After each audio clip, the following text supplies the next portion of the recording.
अस्सलाम वालेकुम। आप सबको खुश आमदीद।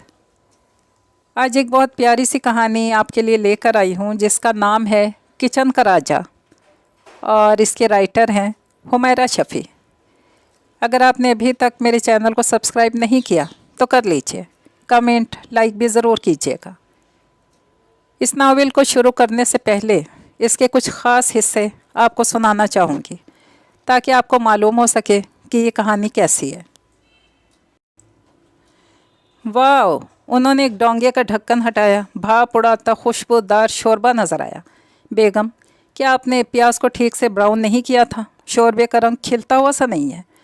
उन्होंने सालन में चमचा घुमाया। हाँ, शायद ऐसा ही है। और चावल दाना दाना अलग नहीं है। क्या आपने दम लगाते वक्त सिरका नहीं डाला था?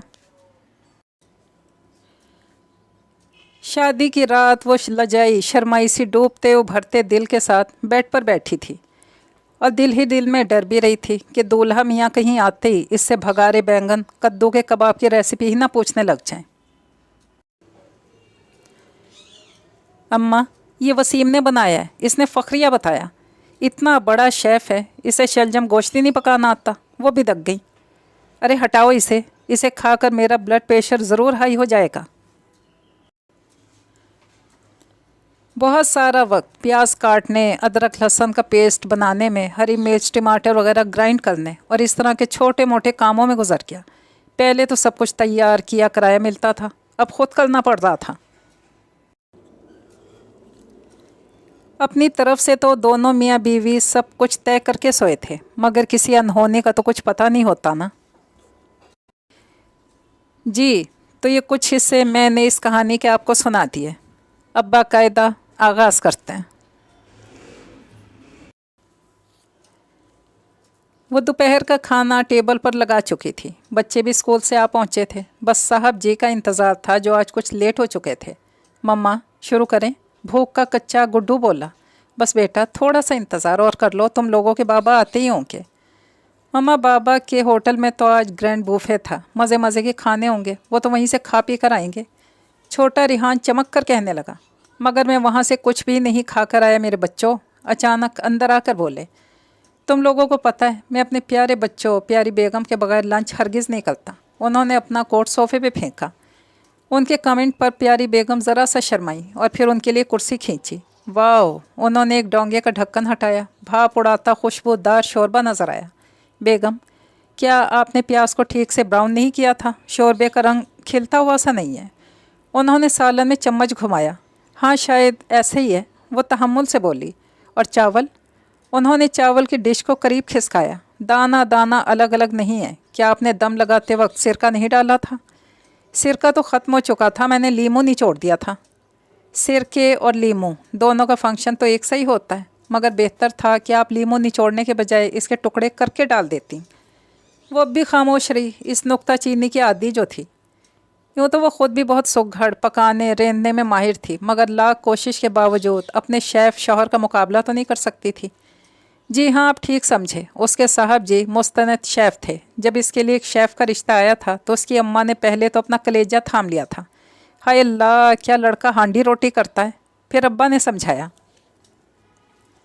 पगली, वो एक आला दर्जे के होटल में हेड शेफ़ है, तगड़ी तनख्वाह है, दीगर मिरात इससे अलावा है। फिर सबकी बाहिमी मशावरत से यही रिश्ता फ़ाइनल हो गया। अब जाहिर है कि ऐसे डॉक्टर इंजीनियर लड़कों का क्या करना था जिनके पास नौकरी न थी। इसने तस्वीर देखी। नहायत वजीह शानदार सा हीरो टाइप शख्स नज़रों के सामने था। मन में गुदगुदी सी हुई। सखी सहेलियाँ छेड़ती, बन्नो बड़ी किस्मत वाली हो, मियाँ जानी अपने हाथों से मज़े मज़े के खाने बनाकर खिलाया करेंगे। शादी की रात वो लजाई शर्माई सी डूबते उभरते दिल के साथ बेड पर बैठी थी। जी ही जी में डर रही थी कि दूल्हा मियाँ कहीं आते ही इससे भगारे बैंगन कद्दू के कबाब की रेसिपी ही ना पूछने लग जाएं। खैर, वो अंदर आए। इसके हुस्न को दिल खोल कर खराज तहसीन पेश किया। अपने हाथों से उसकी नाजुक कलाइयों में खूबसूरत कंगन पहनाए। फिर प्यारी मोहब्बत की ढेर सारी बातें की।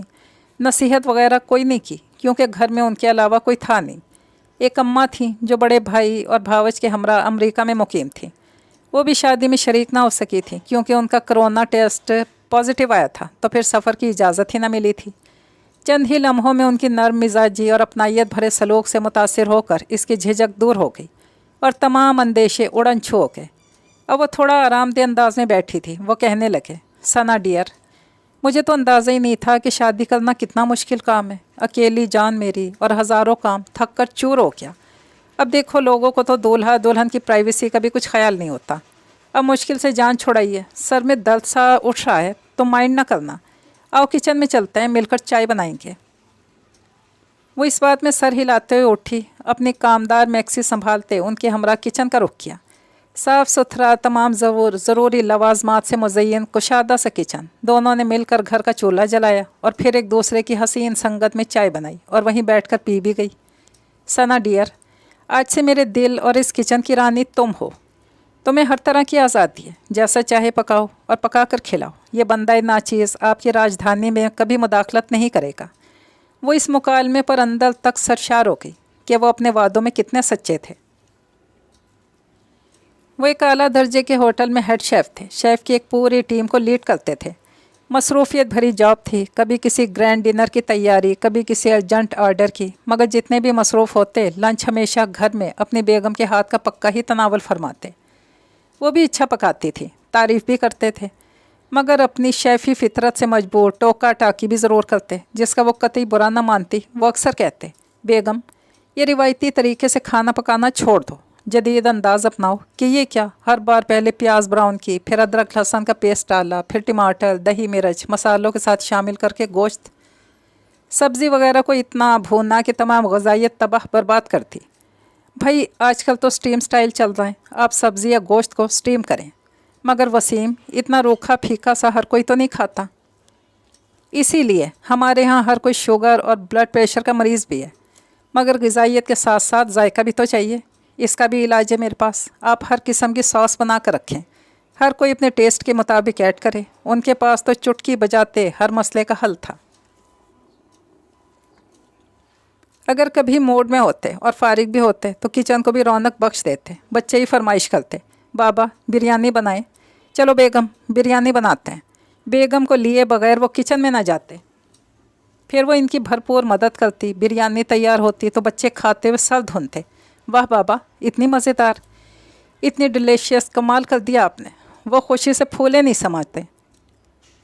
क्यों, क्या मैं मज़े की नहीं बनाती? बाद में बच्चों के कान मरोड़ती।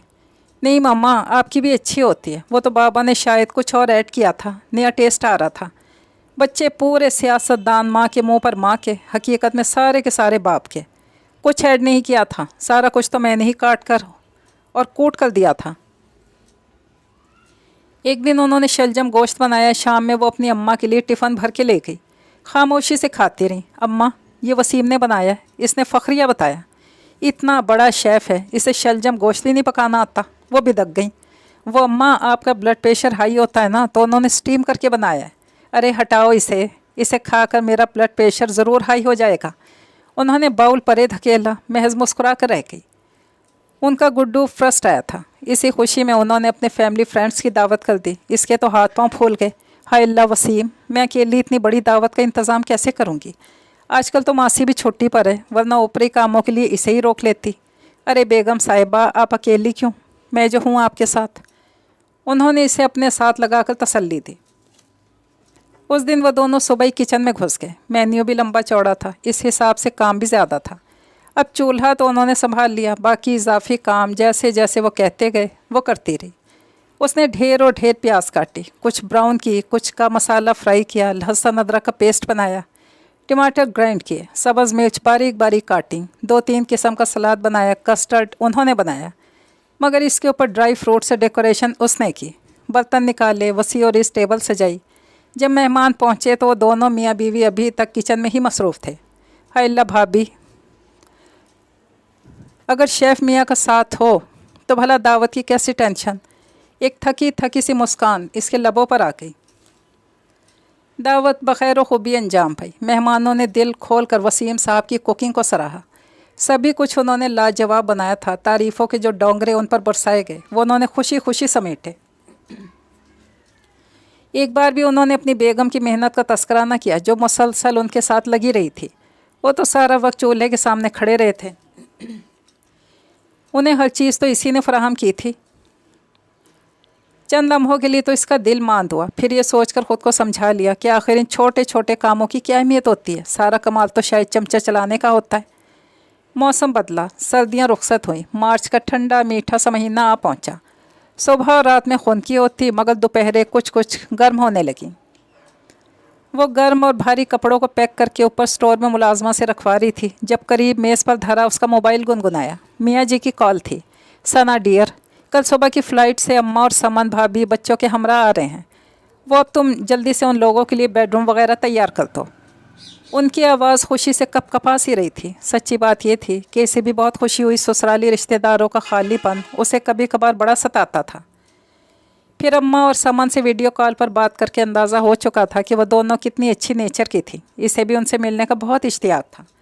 वो सब कुछ वहीं छोड़ छाड़ कर झट उठी। शाम तक मुलाजमा की मदद से सारा घर चमकाया, मेहमानों के लिए कमरा तैयार किया। चलते फिरते उठती पड़ती नज़र खुद पर डाली। इसकी सास और जेठानी पहली बार इसे लाइव देख रही थी, तो इसे बहुत अच्छा सा दिखना चाहिए था। इसलिए तमाम कामों से फारिग होकर वो ब्यूटी पार्लर चली गई। रात को इसे नए हेयर कट के साथ निखरा सुथरा सा देखकर मबहूत रह गए।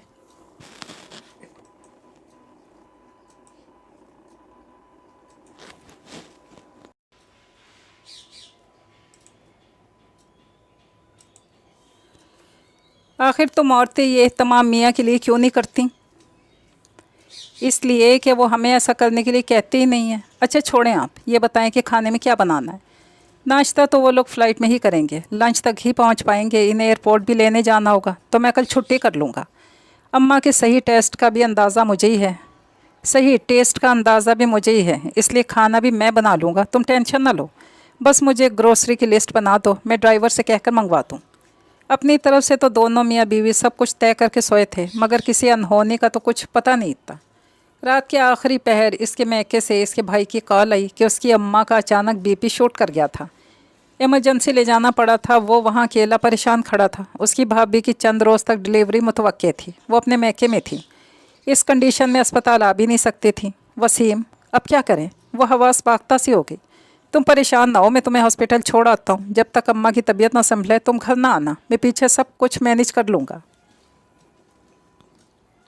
इसे हॉस्पिटल छोड़कर आई तो इस ख्याल से दोबारा लेट गए कि अभी उठ जाता हूँ, मगर सुबह को बहुत दिन चढ़े आँख लगी। बच्चों ने भी दादी और ताई के आने की खुशी में छुट्टी कर रखी थी, वो भी अभी तक बेखबर सो रहे थे।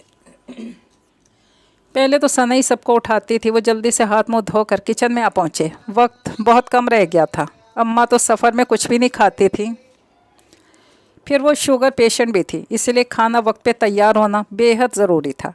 मगर अब किचन में खड़े होकर उनके समझ में नहीं आ रहा था कि कहाँ से शुरू करें।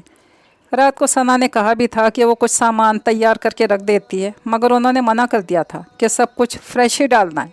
खैर उन्होंने काम का आगाज़ किया। बहुत सारा वक्त प्याज काटते, अदरक लहसुन का पेस्ट बनाने में, हरी मिर्च टमाटर वगैरह ग्राइंड करने और इस तरह के छोटे मोटे कामों में गुजर गया। पहले तो सब कुछ तैयार किया कराया मिलता था, अब खुद करना पड़ रहा था। उन्होंने मेन्यू ही मुख्तसर कर दिया। फिर भी काम ख़त्म हुआ तो बेतहाशा थक चुके थे। आज एहसास हुआ कि जो काटने कोटने और पीसने जैसे छोटे छोटे काम होते हैं, जिनको कभी उन्होंने दरे खो इतना न जाना था, वो भी कितने अहम होते हैं और उनको करने वाले की भी कितनी तवानाई खर्च होती है। इससे पहले उन्होंने ये सब किया भी नहीं था। होटल में भी जूनियर शेफ़ ये सब करते थे। उधर डिशेस की तैयारी का सारा क्रेडिट सीनियर शेफ़ ले जाते थे। वो खुद भी इनमें शामिल थे। घर में भी उन्होंने सना को इन कामों पर कभी नहीं सराहा था और ना ही कभी इसके शुक्रगुजार हुए थे। यानी घर और काम की जगह दोनों पर ही उनका सलूक गैर मुनसिफाना था। अब दोनों जगह अजाला ज़रूरी था। ऑफिस तो जब जाते तब करते, फ़िलहाल तो घर पर थे। अम्मा की तबीयत संभल चुकी थी। डॉक्टर कुछ देर तक उन्हें डिस्चार्ज करने वाले थे। सना सामान समेट रही थी जब मोबाइल की बेप सुनाई थी। उसने देखा साहब जी का मैसेज जगमगा रहा था। मेरे घर और किचन की रानी, तुम्हारा शुक्रिया। तुम हर जिद्दोजहद, हर कोशिश में मेरे पीछे नहीं बल्कि मेरे साथ खड़ी रही। दिल की गहराइयों से तुम्हारा ममनून हूँ। आज के दिन एहसास हुआ कि बाज़ औक़ात इंसान को अपने साथी की फ़राहम करदा सहूलत और मदद की अफादियत की कदर उसकी गैर मौजूदगी में ही महसूस होती है। इस गफलत, इस कोताही पर बंदा नाचीज़ माजरत खा है। सदा खुश रहो जाने वसीम। यह अनोखा रोमानवी सा मैसेज पढ़कर वो अंदर तक सरशार हो गई। लेकिन वैसे ज़्यादा समझ में नहीं आया। अब घर पहुंचकर जब मेन्यू को मुख्तसर तरीन देखती तो तभी समझ में आना था। भाई आया तो खुशी खुशी घर जाने के लिए उठ खड़ी हुई। ये प्यारी सी कहानी अपने इख्तिताम तक पहुंची। इजाज़त चाहती हूँ। अल्लाह हाफिज़।